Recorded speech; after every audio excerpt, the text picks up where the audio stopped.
boda bodas, who have those boda boda businesses. It's young people.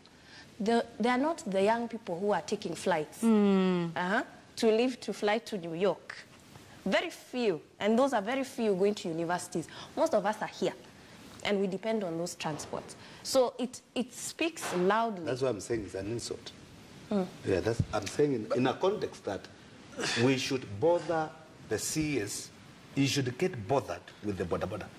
Yes, he should. Not the flight, direct flight to US. So you do agree with the tweet? I agree with the tweet. Yes. But he should not. I mean, read it again. As I look for it, let me because just get he's saying we should not bother him. The point is, my point is, what is the bottom line to that tweet? The bottom line to that tweet is that this country is about material success. You'll be attended to by government. Government will realize, government will focus its lights on you if you have become successful. That is why there is no place for character. Like Mheshimiwa said, Nerima here with the ideas she's having, I mean, why won't she be somewhere as a PS or a CS?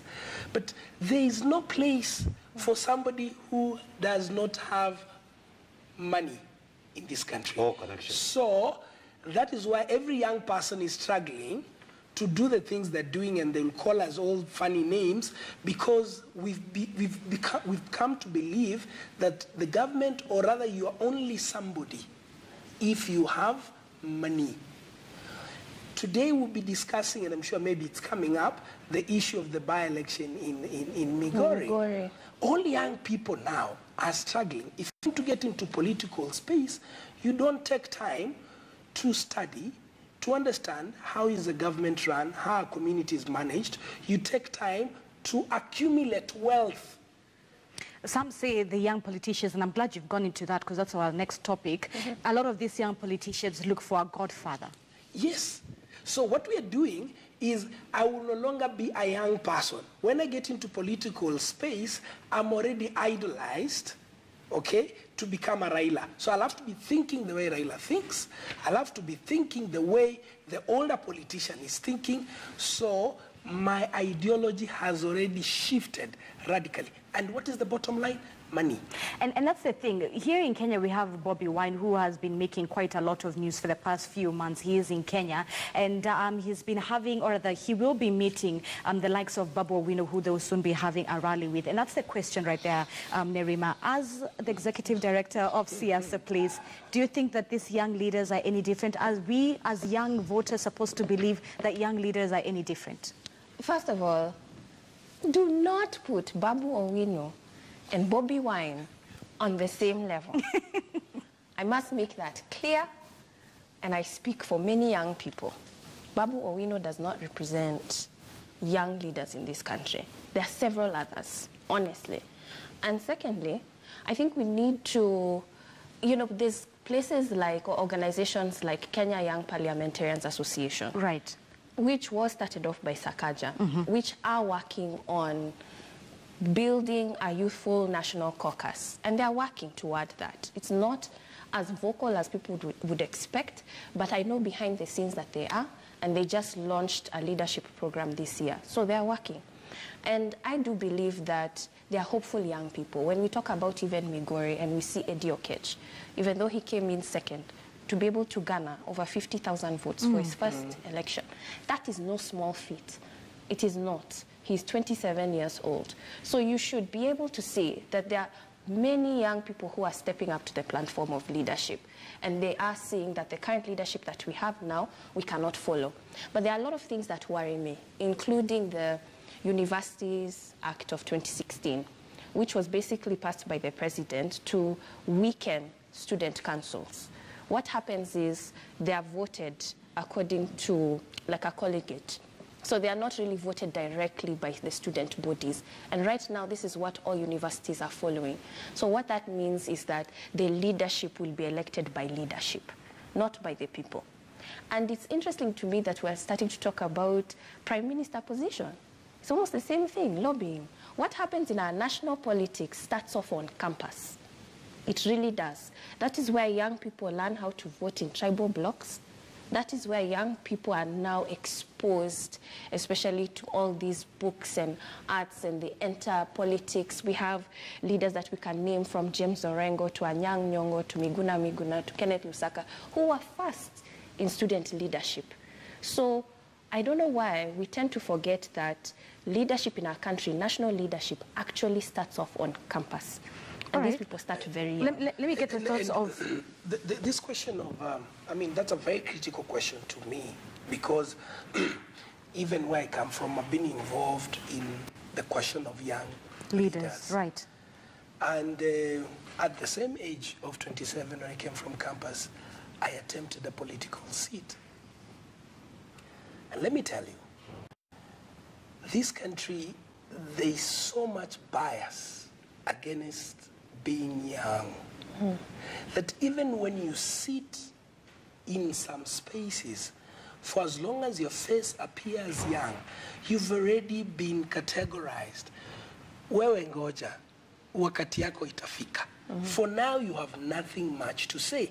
And statements will come like, when you're in a debate like this, somebody will start to put up statements like, in 1990, where were you? Yeah. Before you were born. Before you were born.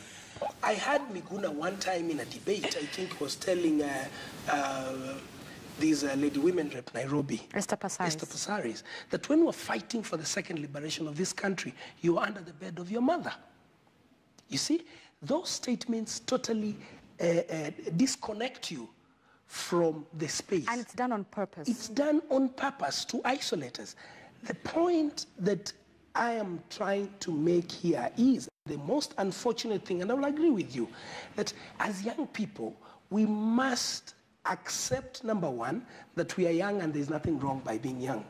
Number two, it's our time. Number three, we have the numbers.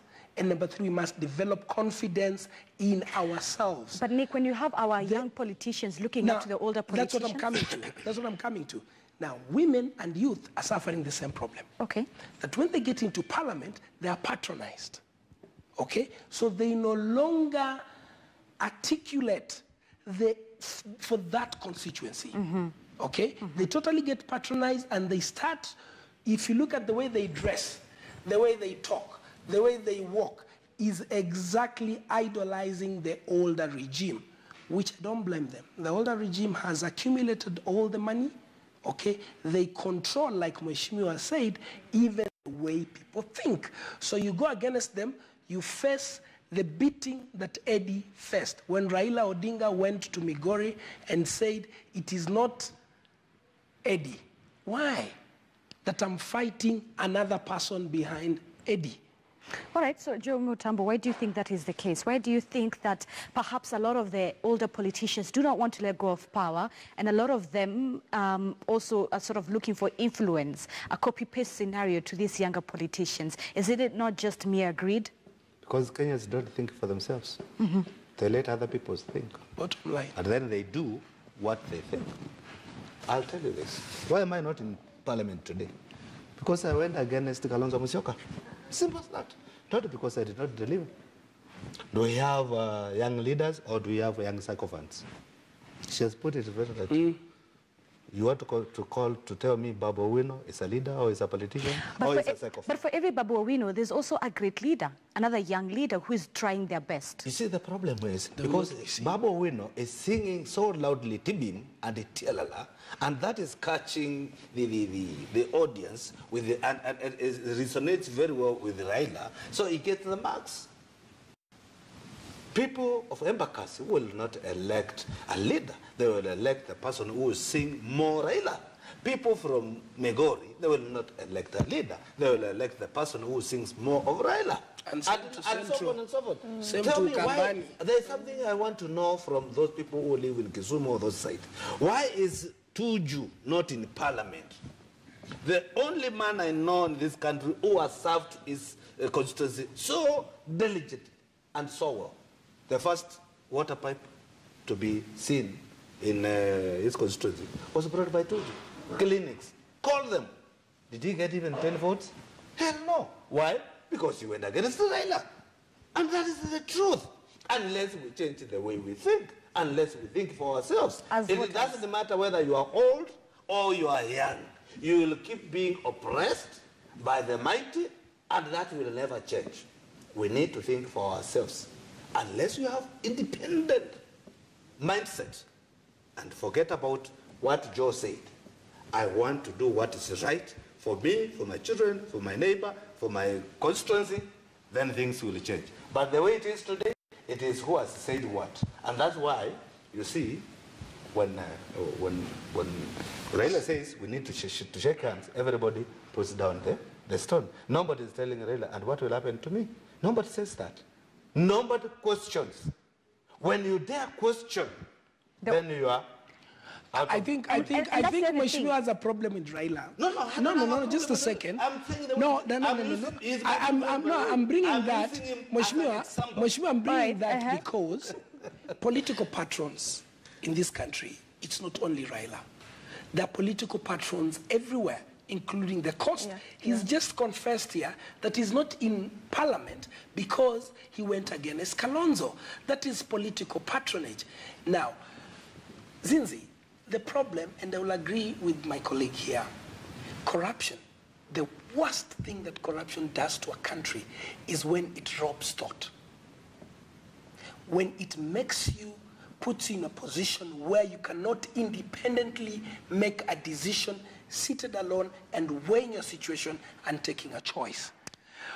When republics were being formed, Plato, in the Republic, he says, Socrates says, that it's until philosophers become politicians or politicians become philosophers that we can feel a republic. Philosophy is basically independent of thinking. And that's a problem with voters now. They need to get to that level. Kriegler said it, that the challenge with the Kenyan election is that the most corrupt person is actually not the politician, is the victim. It is the voter. The voter wants money. You know, you finish, the young people will invest because we don't have money. So you're competing, you with your thoughts, you're competing with money. You'll go there and try to air out your thoughts. Okay, and try to say that this is what can be done. Because they're already used to this, and they're also hungry. Huko kwetu, wanaanza kuambia mheshimiwa kunawa. Njaa. The same thing Salim Davadi is saying, that can we go into a referendum with the economic state that we have today? Will we be voting for satisfaction, or will we be able to convey the thoughts that we want amended in the Constitution? The same mistake we made in 2010, there's a high likelihood that even in this amendment, and that's the only point I will agree with Mheshimiwa, that if somebody is trying to plan something malicious and on this 2022 flagship and introduce it in the Constitution, na njaa yenye Wakenya tuko nayo, will just vote for money, not the change. So there's no change with the voters. And Nerima, that's the next question. You take a look at even what's happening on the African continent with the likes of Julius Malema in SA, now Bobby Wine in Uganda, and then we also have young leadership here in Africa. There seems to be what Honorable Joe Mutambo has well put out. There's always going to be a fight between the old power and this new power sort of coming in. New power wants to get the voice heard, and the old power want to keep their voice. So from even an African perspective, there's a shift that seems to be happening, but will we get it right? That way, the generation that follows us will say kudos to our generation, that we were not like the generation that came before us. A lot of homework has to be done.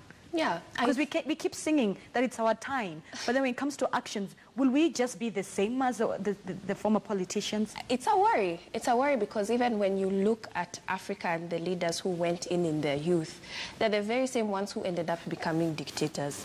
So you also are concerned that the ones who are the leaders of today, are they going to be the dictators of tomorrow? We don't know. And that's the thing about time. But what I do have to mention is, why do we feel that we must fight? Why is this an African thing about handing over power?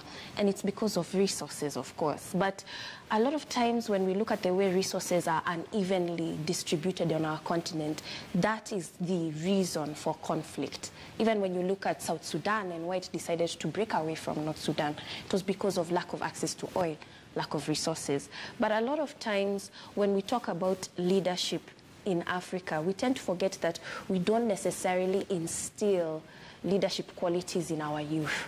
What is a leader? What do we look for in a leader? Why do we need leaders? What do we aspire as a country? What do we aspire as a continent? As much as we're talking about integrating the East African community, go and ask youth right now, a 13-year-old, what does that even mean? They don't understand. But we're seeing our passports changing color. We're seeing them being called East Africa Community. It's going to happen. It's going to come to their doorstep, but they don't understand why. They don't understand what it means for them. But they're the ones who should be able to recite the East African anthem. They're the ones who should be able to understand why the country is doing this and moving toward that integration. But the final thing that I do need to mention is the fact that we don't have a choice. Right now, youth are the majority. 2022, the average age will be 19. Imagine that, 19 years old will be the average age. Seeing an old person will be rare. And even now I see it in town. Seeing an old person in town is very rare. So we have a very young population and it's robust. So as much as we're seeing the president being, you know, appointed or nominated as the global youth ambassador. Yet back here at home, he's appointing older people. There are going to be billions of young people on this continent. So that's the question. Are we an opportunity or a ticking bomb waiting to happen? Because that's the thing. Come 2022, we'll be majority of the voters, and we will be the ones putting these people within parliamentary positions to make decisions. And here's the other thing, Nick, and maybe being a lawyer, you can also help me understand. A lot of what's happening on the African continent seems to be sort of like a copy and paste, right? We saw it with Zimbabwe, and now even within the country and the elections that they're having. I mean, they already had their elections, but now they're fighting a new tax, and it's a fuel tax. And we've just come from that war. There seems to be a revolution happening on the African continent. So is there some sort of rhythm? Is there some sort of how do these politics complement each other? Well, when something happens in one region, it then goes to affect in another region. It's not new. I mean, start with the independence move. The wave. The wave. Right. The Pan-African movement. Right now, you'll find, like you've correctly said, the politics of Zimbabwe and Kenya, the politics of Uganda and Kenya. And now it's even moving faster because of technology, because we can almost, at the moment, follow what is happening in the South African Parliament. And to tie up the question as you've put it, there's a new breath. In as much as we are complaining, we must also look at the other side. There's a silver lining in every dark cloud. Young people are starting to break through. Time has come, you know, like my colleague has said, the population is demanding. We now want the space. It cannot hold, it's like a shell. Okay, it must break. There is no two ways about it. And the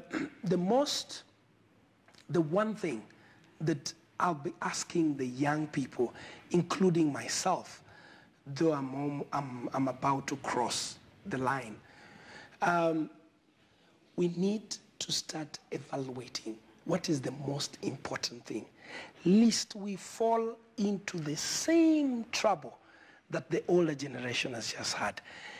If this persists, I will not be shocked. And God, sorry to say, I have nothing against Bobby Owino, but God forbid, since he's already there and he's making his ways, if the character of the country remains the same, there'll be the leaders. Leaders, I put it, you know, there will be the leaders. It's true. So it is time that we start to ask ourselves, what is the most important thing? What the president is doing today. I live in Kitengela. There was a boom the last 10 years. Buildings were coming up every day. I was talking to one of the land brokers. He said, slow down. Why? That money was corruption money.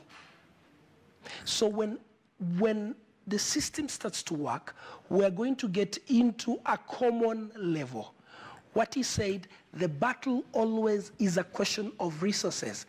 Equity does not only involve sharing resources between tribes, also intergeneration.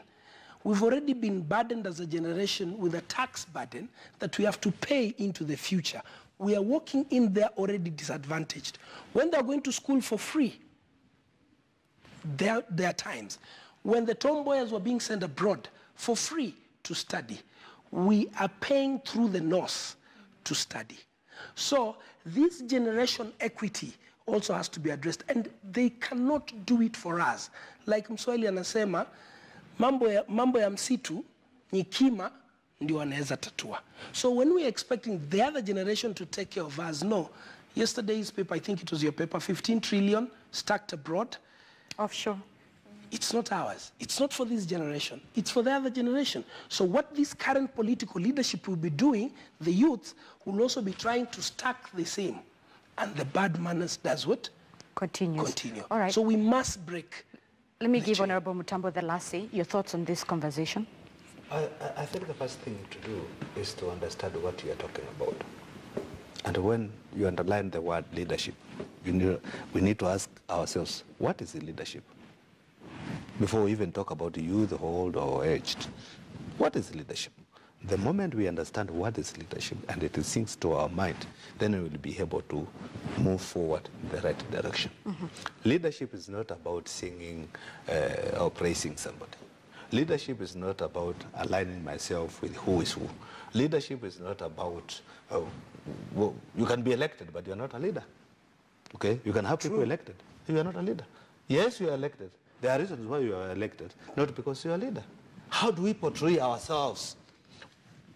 It's quite unfortunate. I don't want to discuss Bobo Wino here. I don't want, and I don't have time for him. I respect him, he has his qualities, but I want to ask you, what can you emulate from Bobo Wino apart from saying Tialala and Tibim? What can you learn from him? Tialala, Tibim? So he's here with Bobo Wino from Uganda, right? What are they doing to the younger generation apart from